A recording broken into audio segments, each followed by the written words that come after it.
So when I'm approaching tapping, I actually first concentrate on my left hand, meaning that I want my wrist to be in such a way that if I'm, right? So my wrist is at a slight angle, so when I press down, right, I have the strength of my hand coming down, using gravity to help with using my legato that way. This is also very helpful if you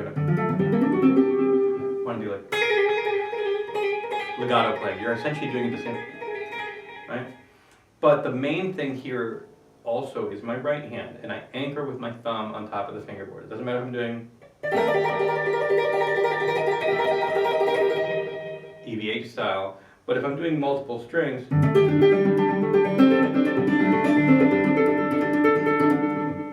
it allows my hand, my tendons, to be anchored. So I'm just using this downward force, because if not, you know, my thumb is kind of, you know,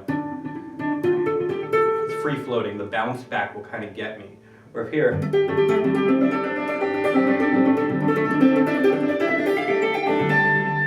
right, I can move around that way.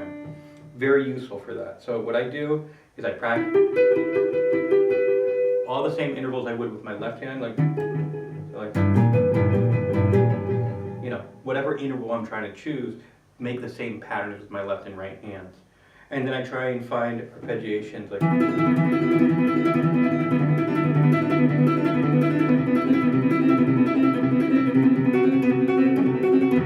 and work those shapes and move them around the neck. This is extremely helpful when I'm trying to find symmetry with scales in different positions I don't normally use. What do I mean by that? So like a lot of times this part of the neck here, like right here, I don't really use that part of the neck that much. Very few of us do unless we're doing like some shreddy thing. You know, if we're doing jazz waves, like,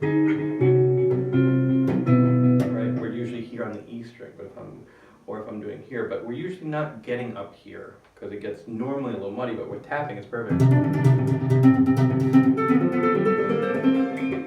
So this allows me to continue the symmetry of the neck up here.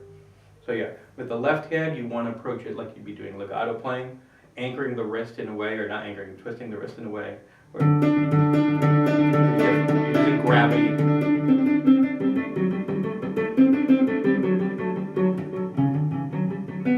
I suggest just running your scales like that, like how right?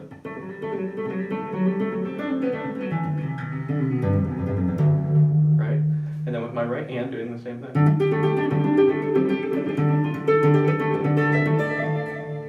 And then doing my shapes there. Yeah, anchor the thumb, pretend like it's a piano, and try and mimic the shapes with both hands.